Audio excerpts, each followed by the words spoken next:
T20 cricket வரலாற்றில் RCB அணி முதல் முறையாக மகளிர் பிரீமியர் லீக் தொடரை கைப்பற்றி சாதனை படுத்திருக்கிறது. இதனை ஆர்சிபி ரசிகர்கள் உற்சாகமாக கொண்டாடி வருகிறார்கள். IPL வரலாற்றிலேயே அதிக முறை மற்ற அணி ரசிகர்களால் கலாய்க்கப்பட்ட அணி என்றால் அது ஆர்சிபி அணி மட்டும்தான். ஏனென்றால் அவெஞ்சர்ஸ் படத்தில் வரும் சூப்பர் ஹீரோ போல் Chris Gayle, Virat Kohli, AB de Villiers, KL ராகுல் போன்ற ஜாம்பவான் வீரர்களை ஆர்சிபி அணி வைத்திருந்தது. இப்படி இருந்தும் ஆர்சிபி அணி முக்கிய போட்டிகளில் ஏதேனும் ஒரு மொக்கையான தவறை செய்து மண்ணை கவ்வும். இந்த நிலையில் ஆண்கள் அணி செய்ய முடியாத சாதனையை மகளிர் அணி செய்து காட்டியிருப்பது யாருமே எதிர்பார்க்கவில்லை.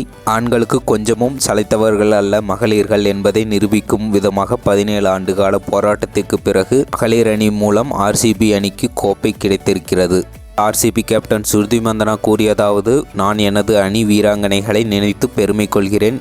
இந்த 2 ஆண்டுகளில் நாங்கள் பல உச்சங்களையும் சரிவையும் கண்டிருக்கிறோம். ஆனால் நாங்கள் ஒரே அணியாக ஒன்றிணைந்து இன்று கோப்பையை கைப்பற்றி இருக்கிறோம். நாங்கள் பெங்களூருவில் விளையாடிய போட்டிகள் மிகவும் நன்றாக அமைந்தது. டெல்லியில் 2 போட்டிகள் தோல்வியை தழுவினோம். எங்களுடைய கடைசி லீக் ஆட்டத்தை ஒரு காலிறுதிப் போட்டியாகவும், எலிமினேட்டர் ஆட்டத்தை அரையிறுதியாகவும், இதை இறுதிப் போட்டியாகவும் நாங்கள் கருதி விளையாடினோம்.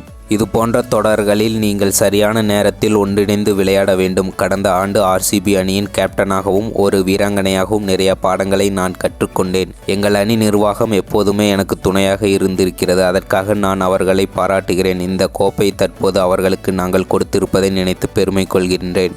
இந்த கோப்பையை நான் ஒரு தனி ஆளாக வாங்கவில்லை, ஒட்டுமொத்த அணியும் சேர்ந்து வென்றிருக்கிறது. ஆர்சிபி போன்ற ஒரு அணி கோப்பையை பல ஆண்டுகள் கழித்து முதல் முறையாக வென்றிருக்கிறது. இது நிச்சயம் ஸ்பெஷலான வெற்றிதான். என் வாழ்நாளில் சிறந்த வெற்றிகளில் இதுவும் ஒன்றாக இருக்கும். ஆர்சிபி அணிக்கு எப்போதுமே விசுவாசமான ரசிகர்கள் இருக்கிறார்கள். அவர்களுக்கு என்னுடைய நன்றிகள். அவருடைய துணை இல்லாமல் எதுவுமே நிகழ்ந்திருக்காது. இந்த கோப்பை நமக்கு கிடைத்துவிட்டது. இசாலா கப் நமதே என்று நான் சொல்ல ஆசைப்படுகிறேன் என்று ஸ்மிருதி மந்தனா கூறியுள்ளார். நன்றி. இந்த பதிவுகள் உங்களுக்கு பிடித்திருந்தால் கமெண்ட் பண்ணுங்கள், ஷேர் பண்ணுங்கள் மற்றும் சப்ஸ்கிரைப் பண்ணுங்கள்.